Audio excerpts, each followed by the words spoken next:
está en nuestros estudios la doctora Marianela Ledesma, la primera mujer presidente del Tribunal Constitucional. Un honor tenerla con nosotros, doctora Ledesma. Gracias, Nicolás, gracias por la invitación y un saludo a tus oyentes. Me parece, le debo confesar, doctora, me parece muy extraño tratarla de doctora y con esa solemnidad cuando yo le he visto a usted de niño corriendo en la casa de don Genaro Ledesma Izquieta, su padre, a quien tuve el honor de conocer, y que me apena mucho que no estuviera acá en el momento que usted era nombrada presidenta del Tribunal Constitucional, porque sé que hubiera sido un enorme orgullo para él. Por supuesto, mi padre se sentía muy contento del momento que fui elegida miembro del tribunal, y pienso que se hubiera sentido súper contento si hubiera conocido la designación en la presidencia, ¿no?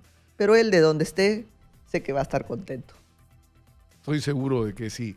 Comencemos por lo que falta en relación a la Junta Nacional de Justicia. Falta nombrar un miembro y está en controversia el tema del doctor Falconi. ¿Qué va a pasar con eso? Porque acaba de salir en estos días el informe de Servir, ¿no es cierto? Más allá de la discusión de si tuvo comunicaciones con Inostroza o otras objeciones que se le han hecho, está el tema de si merecía o no esa bonificación o esa, digamos, ese 10% de bonificación por el ser licenciado, y resulta que eso no se aplica a los que estudiaron en colegios militares, sino solamente a aquellos que hicieron el servicio militar obligatorio. Sí, si me permite aclarar, el proceso de elección de los miembros de la Junta todavía no ha acabado, se termina con la publicación de la resolución y el juramento. En el interín, cuando se había designado, llegan nuevas informaciones, no solo del reporte de las llamadas, sino en este caso el cuestionamiento al cómputo de la bonificación que se entregó al señor Falconi. Pero no solo llegó el cuestionamiento al señor Falconi, sino a la señora María Zavala. Entonces, ¿qué hizo la comisión especial? Nos reunimos para discutir un solo tema o para resolver una sola pregunta. ¿Deberíamos indagar más sobre estos cuestionamientos que se hace? Esa fue la pregunta. Y sobre eso la mayoría votó que en el caso de la señora Zavala que no se debería indagar más, que con lo que ya se dijo es suficiente. Yo consideré en el caso concreto de ambos, no solo de María Zavala, sino de Falconi, que debería abrirse una etapa indagatoria para verificar, bueno, varios supuestos. Uno es el contenido de las llamadas con el señor Inostroza, otro era verificar si había plagio, ¿no? Porque eso era uno de los cuestionamientos, y el tercero era el tema del cómputo de la bonificación en el caso del señor Falconi. En este último caso, recurrimos a la opinión técnica de Servir, que al final dilucide, porque no todos los miembros de la comisión son abogados. Entonces hay miembros que tienen otras formaciones no jurídicas que sin embargo votaron más o menos pensando que esa podría ser la interpretación. Entonces se recurrió a la asistencia de Servir, Servir ha dado un informe y a partir de ahí se ha puesto en conocimiento al señor Falconi para que absuelva lo que considere conveniente en relación a ese informe. En relación a las llamadas, también eso fue otro tema que involucró tanto a la señora Zavala como al señor Falconi. Mi posición al respecto es: no es malo las llamadas, sino el contenido de las llamadas, qué se dijo, ¿no? Como estas son unas llamadas que se dieron cuando no había la posibilidad de la interceptación legal de esas llamadas, nos queda la duda qué se dijo. Entonces planteé, y también tomando un poco la propuesta del Contralor en ese momento, es sometamos a un polígrafo para hacer las preguntas concretas y verificarnos más o menos en atención al resultado de ese polígrafo si es que realmente la llamada se orientó a un tema académico, como es lo que se sostuvo, o de repente tuvo otra índole. Recurrir a esa técnica se denegó. Se denegó. O sea, eso propusieron usted y el Contralor. Vamos al polígrafo. Claro, y el cuestionamiento es ese: no, ¿por qué a ellos sí le van a pasar el polígrafo y por qué al resto de candidatos no va a pasar el polígrafo? Yo le digo que es una sencilla diferencia, porque al resto de candidatos que han sido ya ahora juramentados no les han encontrado ninguna llamada, por lo tanto, ¿cómo le vamos a pasar al polígrafo? Pero acá sí hay una imputación de llamadas donde no tenemos el contenido y lo que queremos es conocer. El problema es el riesgo, ¿no es cierto? Es decir, el país no se puede correr el riesgo de tener en la Junta Nacional de Justicia personas que dentro de 6, 8, 10 meses están involucradas en la investigación como parte de la organización. Eso no nos puede ocurrir. Claro, entonces acá hay que ser muy intensos y muy acuciosos en verificar todo el componente de estos magistrados o estos futuros miembros de la Junta Nacional. Por eso es que yo en mi posición era, si es que no habían otras evidencias que pudiera corroborar lo que se sostiene, como era el polígrafo, y además yo escucho con mucho gusto que se haya propuesto justo para estas elecciones, en los debates, que el polígrafo sea un referente, no sea determinante, pero un referente, un indicador que nos permita más o menos construir la idoneidad o no de una persona, ¿no? Y esto no es un tema nuevo. El propio Tribunal Constitucional en varias decisiones ha señalado cómo se debe aplicar el polígrafo para el tema de las relaciones laborales. De igual forma, el señor Contralor manifestó que para él era una práctica que en su institución él se guiara por el polígrafo como un indicador para tomar una decisión. Ahora, pero eso se desechó. Se desechó y por eso yo voté en contra. Por eso es que voté en contra. Uno de esos argumentos que iba en contra es porque no había un elemento que me permita verificar lo que ambos candidatos eso podría desean. resolverse si los propios candidatos hubieran dicho me someto al polígrafo. Hubiera sido un gesto que hubiera valorado. O sea, mis llamadas eran, Falconi decía que hablaba de un libro, no sé para qué tantas veces en momentos tan distintos para hablar del mismo libro, pero en fin, me someto al polígrafo. Claro. Y se acaba la discusión. Ese gesto, esa conducta hubiera sido interesante, no porque lo pidamos, sino porque ellos hubieran planteado mi transparencia, me someto al polígrafo para que ustedes verifiquen lo que yo estoy sosteniendo. Claro, ¿no? porque lo importante de resolver, de dilucidar acá es si ha habido algún compromiso con respecto a actividades ilegales o a ser parte de algún tipo de organización. Con el señor Inostroza. ¿No es cierto? Entonces, ¿cómo se resuelve si no puedes tener acceso a lo que hablaron realmente y no puedes esperar a que la investigación culmine, el nombramiento lo tienes o no que hacer ahora? El polígrafo. Claro, esa fue la posición que se tomó. Como por mayoría no se aceptó, ¿no? Entonces por eso es que yo me he abstenido de emitir un voto a favor. Inostroza ha dicho que no hay nada ilegal en las llamadas que tuvo con María Zavala y Marco Falconi, se lo acabo de comentar al presidente de la Junta Nacional de Justicia, pero ha dicho que la doctora Zavala mintió al decir que yo no era confiable, porque nadie llama a una persona varias veces cuando no confía en ella. Se sacudió por ansias de poder, dice. Bien duro ha estado. Su propio amigo, no sé si será amigo ahora del señor Inostroza, pero la misma señora Zavala he tomado conocimiento por sus propias declaraciones que ha sido compañero de promoción, pero no un compañero muy lejano, sino que tenía llamadas para saludarle por Año Nuevo y todo. Yo creo en la buena fe de las personas, pero en la medida que no me permita verificar el hecho que está diciendo, yo llamé por un saludo protocolar para desearle un buen año, ¿no? Pero esa pregunta le había podido plantear en el polígrafo. Usted llamó para desearle un buen año al señor Inostroza, si hubiera salido, o usted llamó para hablar de un caso con el señor Inostroza, ¿no? Entonces son cosas que para eso existe la tecnología y nuestra justicia y nuestras decisiones tienen que darse ahí. Esta podría ser incluida de una manera más activa en los procedimientos judiciales, ¿no? Por supuesto. Porque, por ejemplo, en los famosos Vladivideos, donde hay un montón de gente que, uy, qué milagro, qué suerte, se le desapareció el Vladivideo. No está el Vladivideo, pero ellos dicen, yo fui a conversar de la guerra con Ecuador. A ver, manito, siéntate en el polígrafo. Pues. Claro. A ver si hablaste de la guerra con Ecuador con Montesinos o de otra cosa. Eso hubiera ayudado muchísimo a saber quién es quién, ¿no? Y eso nos permite reflexionar que es necesario romper esos esquemas tan clásicos de pedir de repente una declaración jurada, de pedir un dicho.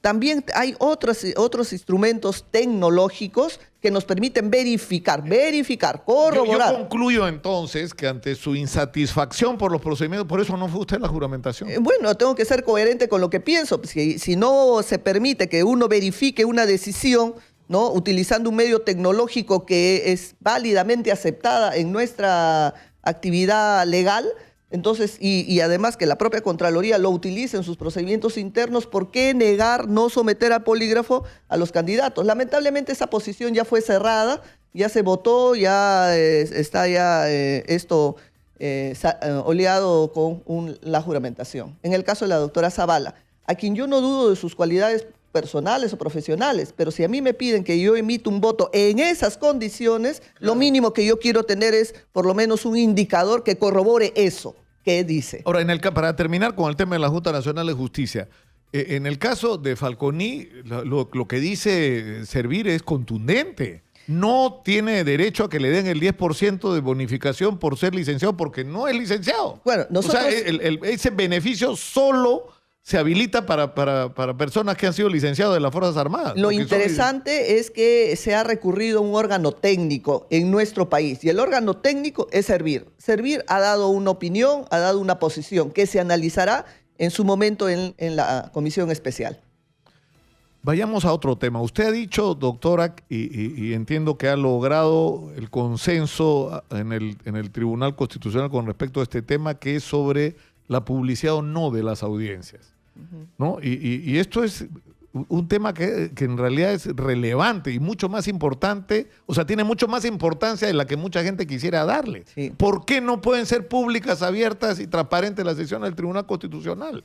Exactamente, y sobre todo cuando se decide intereses nacionales, cuando lo que se va a decidir son intereses generales que va a afectar la vida de todos los ciudadanos. No puede esa decisión tomarse bajo una reserva sacrosanta. Yo saludo el esfuerzo que han hecho todos los miembros del Tribunal Constitucional, todos los magistrados, de asumir esta nueva mirada, este nuevo reto, un reto de renovación, y de eso se trata en la vida, de seguir rompiendo paradigmas y de seguir avanzando y seguir sintonizando con nuestras necesidades sociales, ¿no? Y una de esas necesidades era hablar claro, directo, transparente y mostrar que somos independientes. Los 7 magistrados, al margen de las presiones, los cuestionamientos, uno argumenta por qué toma esa decisión y con toda la transparencia lo dice a la ciudadanía. Y eso es lo que el tribunal pretende hacer a partir de este martes 14 en un caso tan emblemático, que es dilucidar si el cierre del Congreso fue un acto constitucionalmente practicado o no.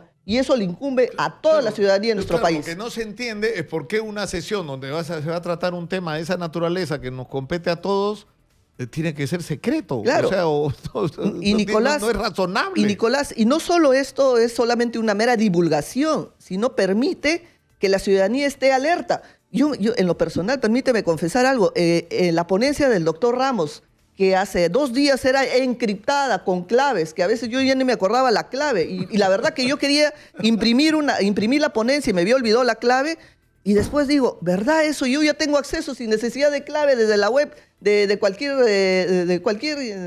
página, ¿no? Entonces yo he entrado como cualquier mortal ciudadano, he bajado y he sentido una sensación de liberación, que ya no tengo que andar con claves para leer ponencias de alta sensibilidad en el tribunal, ¿no? Ahora, usted no puede en este momento adelantar opinión sobre esto, ¿no? Yo pienso que en esa parte sí tenemos que ir ya con ciertas pautas y moderación. Se ha publicitado la ponencia, hay una deliberación social, ya hay cuestionamientos, opiniones a favor y en contra, y de eso se trata, que toda la ciudadanía tenga una mirada vigilante y que tenga opinión, que diga si estamos a favor, estamos en contra, ¿no? De eso se trata, porque nos permite participar en la vida de nuestro país, ¿no? Con nuestras opiniones, deliberación social. Y no solo la deliberación es un tema exclusivo de 7 magistrados, no, será un tema exclusivo nuestro definir, pero deliberar todo el escenario social puede deliberar. Ahora, lo que ha dicho, bueno, aunque eso ya es entrar en el tema, ¿no? Pero Aníbal Quiroga ha dicho que el proyecto de resolución de Carlos Ramos no dilucida si el gabinete de Vizcarra hereda la primera solicitud de confianza del equipo ministerial de Kuczynski. Bueno, lo saludable es que pone un tema en tapete para discutir de lo que plantea el abogado Quiroga, ¿no? Me gusta porque de eso se trata, de que se pongan temas y sobre el cual vayamos discutiendo, afinando, mejorando, ¿no? El debate. Ahora, lo importante de la transparencia es que es extraordinario, ¿no es cierto? O sea, uno no le da el valor que realmente tiene. Sí.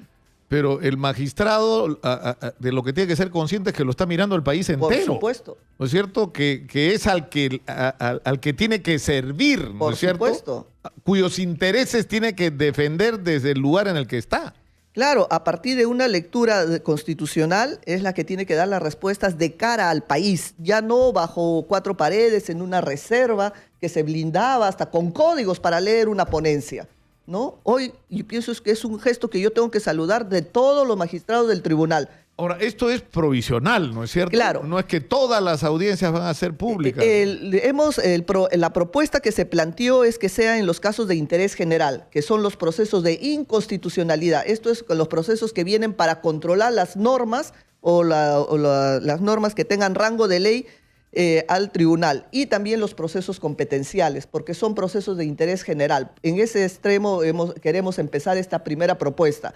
Los señores magistrados han aceptado y quieren asumir esto como una especie de piloto, de ver cómo vamos en esta primera entrega a la ciudadanía, abriendo la deliberación, con cargo a que iremos mejorando. Posiblemente esto pueda formar parte de una reforma del reglamento en su momento, ¿no? Pero yo me siento muy contenta, halagada del esfuerzo de todos los magistrados que han mirado, que han tenido esa mirada en común de darle otra mirada hacia nuestra labor con la ciudadanía. Hay un tema, doctora Ledesma, que es importante, que es cuál debe ser realmente y efectivamente el papel del Tribunal Constitucional, porque por momentos da la sensación de que para algunos se ha convertido en la última instancia del sistema de justicia. Es decir, pongamos el caso de Keiko Fujimori, que uno puede estar a favor o en contra, pero lo que hacen es le cargan la tinta a José Domingo Pérez y a Rafael Vela. Pero un momentito, ellos son solo fiscales que han propuesto algo que ha sido aceptado por un juez, me refiero a la prisión preventiva, que ha sido ratificado por una sala donde participan, ¿cuántos? 3 magistrados,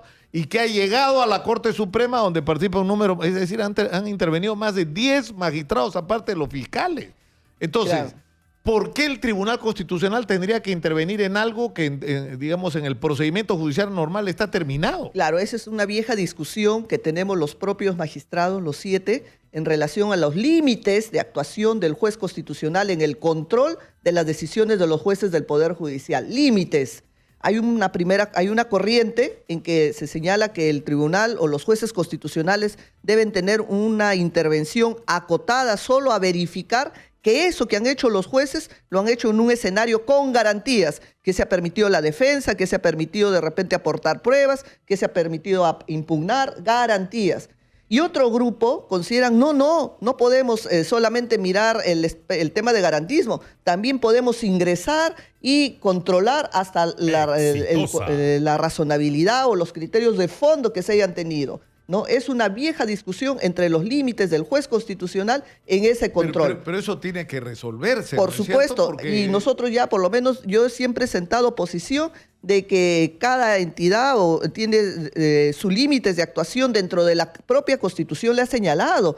Quien tiene en sus manos las pruebas, quien escucha las declaraciones, quien escucha a los testigos, quien hace las confrontaciones, no somos nosotros, los jueces del tribunal, no, sino son los jueces del Poder Judicial, a la luz de la prueba directa. Lo que tienen que ustedes velar es estrictamente por si se han cumplido, o sea, si se ha violado o no algún derecho constitucional en el proceso. Exactamente. Y eso tiene que ver directamente con, como usted dice, el ejercicio de la defensa, el cumplimiento de los plazos, etcétera, pero claro, nada más. No tienen por qué resolver sobre el fondo de los temas. Nosotros somos como un árbitro en una cancha de fútbol, donde por un lado está el Ministerio Público haciendo su actividad, en el otro lado está la defensa de la parte procesada, y nosotros verificamos cómo se están comportando. Le está haciendo foul, están asumiendo las reglas, le está permitiendo que ejerza sus defensas. Eso es nuestra lógica, ¿no? Controlamos que lo que hagan los jueces en el Poder Judicial, ¿no?, frente a estas dos partes, Ministerio Público y procesados, su comportamiento, su conducta se dé en un escenario de garantías,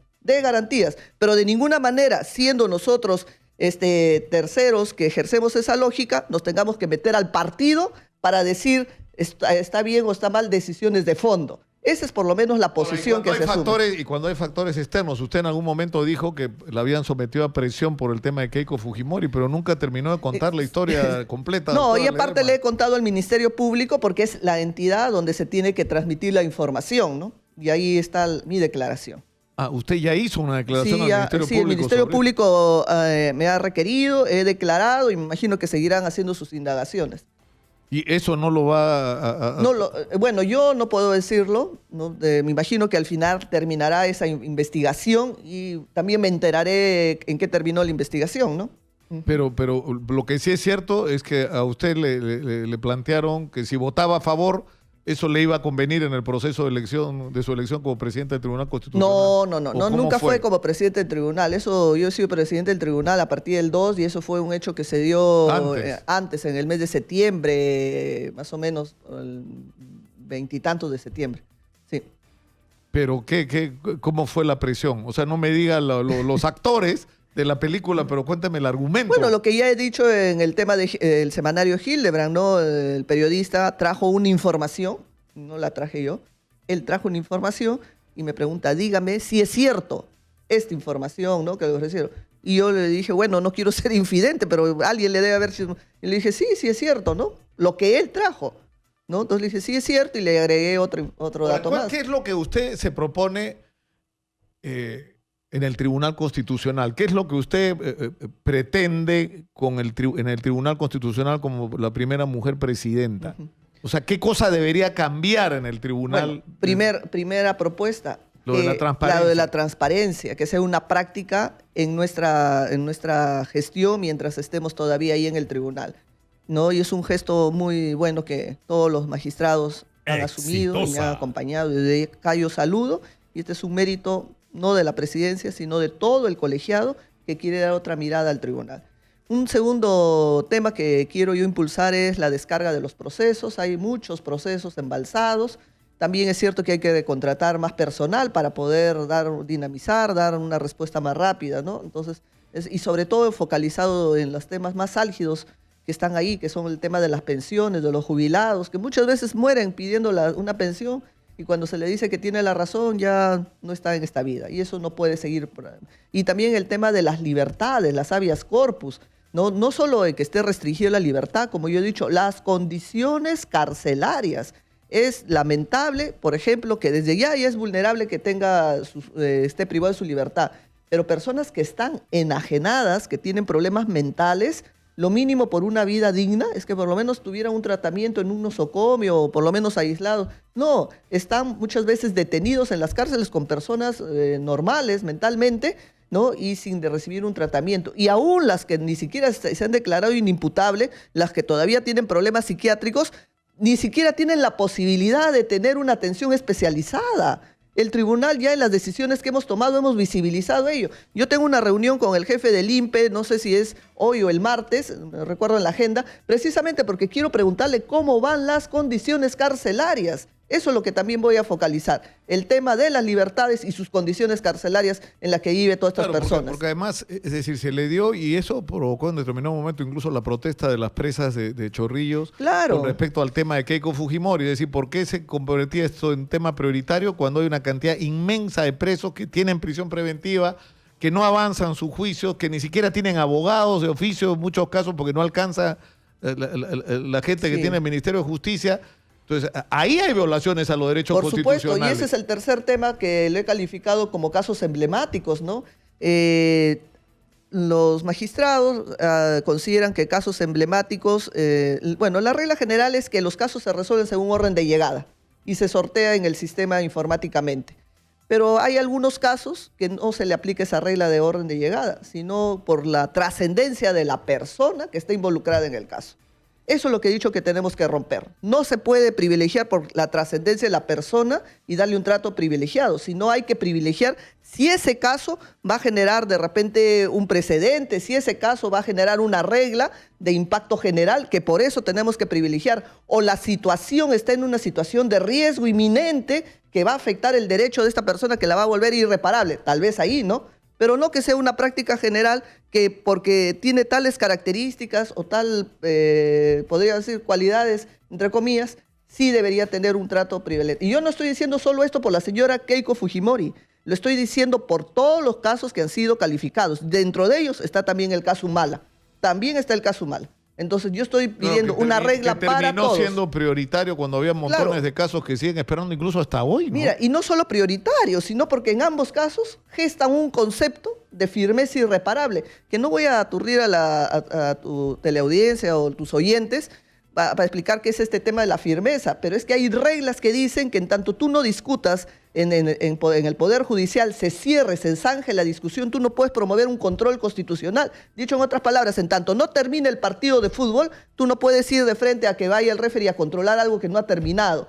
En el caso Humala y en el caso Keiko, esa regla no se aplica. Sin embargo, y me escucharán varios abogados, son centenas de casos que nosotros le aplicamos la firmeza, que el caso no ha quedado firme para mandarlo al archivo, para mandarlo al tacho, ¿no? En cambio, en esos casos sí tienen un trato privilegiado, aún hasta en la argumentación que se ha dado.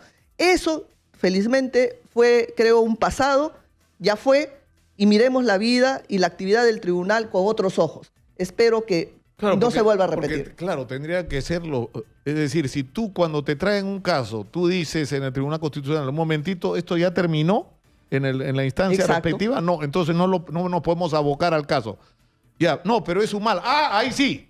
O es Keiko. Ah, no, ahí sí la regla se cambia. Sí. Ahora, sobre los temas internos para terminar en el tribunal, porque ha habido desde el conflicto con Eloy Espinosa y la doctora Susana Tábara, ¿no es cierto? ¿Cómo se va a manejar ese tema? Bueno, la funcionaria Susana Tábara presentó una denuncia de maltrato y como el magistrado Eloy Espinosa no estuvo presente porque estaba con descanso médico, se le ha puesto en conocimiento de esos cargos que ha hecho la funcionaria secretaria general de la institución en ese entonces y estamos esperando que el magistrado absuelva ello.